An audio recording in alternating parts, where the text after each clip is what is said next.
मराठी रंगभूमीवरील एक अजरामर व्यक्तिमत्व माहितीये कोणतं होतं, ज्यांचा इतिहास अत्यंत रंजक, प्रेरणादायक आणि नाट्यपूर्ण आहे। मी बोलतेय बालगंधर्व म्हणजेच नारायण श्रीपती राजहंस यांच्याबद्दल। चला त्यांच्या जीवनातील काही महत्त्वाच्या गोष्टी जाणून घेऊया। नमस्कार, मी प्रियंका वशिलामध्ये आपले स्वागत। नारायण राजहंस यांचा जन्म 26 जून 1888 ला पुण्यातील तळेगाव दाभाडे येथे झाला। लहानपणीच त्यांचा आवाज इतका मधुर होता की त्यामुळे लोक त्यांना गंधर्व म्हणायचे। स्वतः लोकमान्य टिळकांनी त्यांना बालगंधर्व हे टोपण नावही दिलं, म्हणजेच लहान वयातील गंधर्व समान गायक। बालगंधर्वांनी गंधर्व नाटक मंडळी या कंपनीतून आपली कारकीर्द सुरू केली। त्यांनी अनेक संगीत नाटकात स्त्री भूमिका साकारल्या, कारण त्या काळात स्त्रियांना रंगभूमीवर काम करण्याची परवानगी नव्हती। संगीत शारदा, सावित्री, मान अपमान, एकच प्याला ही त्यांची काही गाजलेली नाटकं। त्यांच्या गायकीचा एक वेगळाच बाज होता, शास्त्रीय संगीत आणि भावनाप्रधान अभिव्यक्ती यांचा सुंदर संगम। त्यांच्या गाण्यांनी प्रेक्षकांना मंत्रमुग्ध केलं। त्यांची अनेक गाणी आजही लोकप्रिय आहेत। त्यांच्या वैयक्तिक आयुष्यात अनेक चढ उतार आले।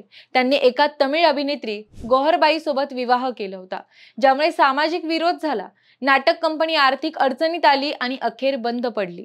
शेवटच्या काळात आर्थिक संकटांचा सामना करावा लागला। त्यांनी मराठी रंगभूमीला नवे आयाम दिले।